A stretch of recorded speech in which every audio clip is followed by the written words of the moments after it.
Welcome, ladies and gentlemen, to another wonderful episode of the Wonders of Science with Mr. Whybrew. This is Season 2, Episode 41, and in this episode we're going to answer the question, what are the models of the atom? Does anyone know? Anyone want to take a guess? Anyone?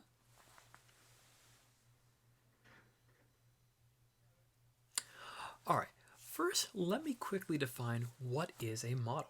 Well, a model by definition is a three-dimensional representation of either a person or thing. Models are used all the time, whether when someone is designing a car or a building, and in science they are used quite a bit often, especially when we try to represent something that is really large or really small. Now in this case, we're talking about what is used to show something really small, that being the atom. So, with that definition in mind and that explanation, let us get to answering the question of what are the models of the atom?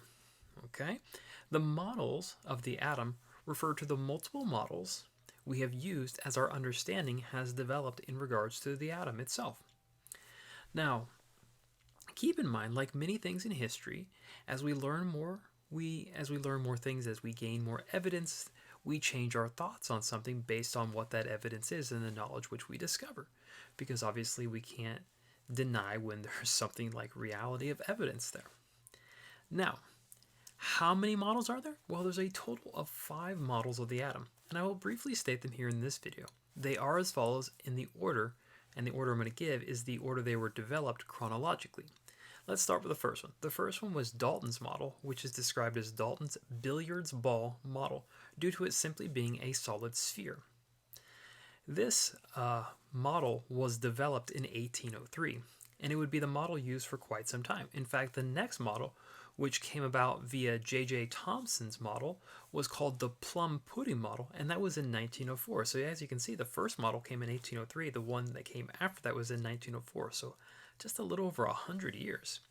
Now, after that model, which many would recognize in connection with atoms, is that being which we call the nuclear model. In the image, you'll see, oh, that looks familiar. I've seen that before.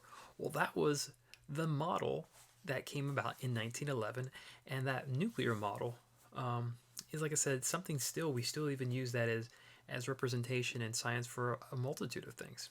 Pretty cool. Now, just 2 years later, 2 years following that, in 1913, a man by the name of Niels Bohr gave us the planetary model. And then finally, the fifth and final one, which is, of course, the currently held model that is widely held today, is the one that Erwin Schrödinger's model, and that is the one that came out in 1926. And it's either called, sometimes it's called the electron cloud model or the quantum model. Either one works. And that's the current model that we have today.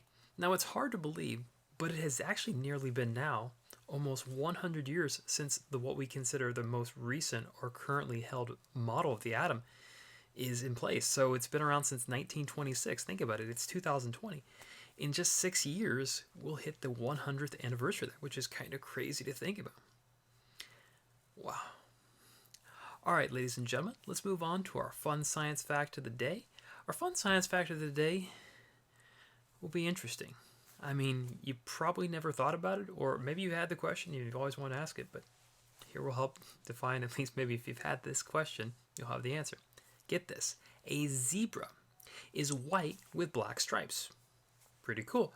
Now, I'm sure you've had the question where somebody's asked you, so is it black with white stripes or white with black stripes? Well, now you know, a zebra is white with black stripes.